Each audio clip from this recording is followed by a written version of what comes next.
По скандалите кои го потресоа основното училиште Владо Тасевски, општина Карпош води постапка за разрешување на директорката Елка Даскалова.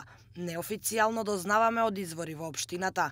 Оттаму потврдуваат дека се истражува работењето на директорката во текот на нејзините мандати, но велат дека се уште не е официјално разрешена.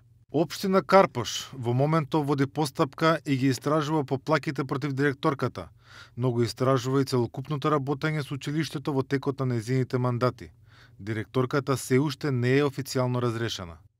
Даскалова беше вмешана во низа скандали откако неколку професори од училиштето преку камерата на Еден ТВ обелоденија дека се жртви на мобинг, но и на физички и вербални напади.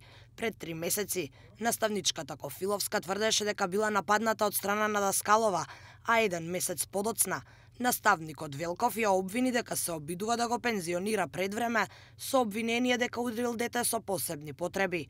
Еден ТВ тогаш стапи во контакт со родителите на детето кои го потврдија исказот на наставникот Велков. Инспекцијските служби направија увид во училиштето, но според нашите информации имало само препорака за внатрешно надминување на проблемите. Сега останува општината да ја заврши постапката и е се уште неизвестно дали Владо Тасевски ќе добие нова директорка пред почетокот на учебната година.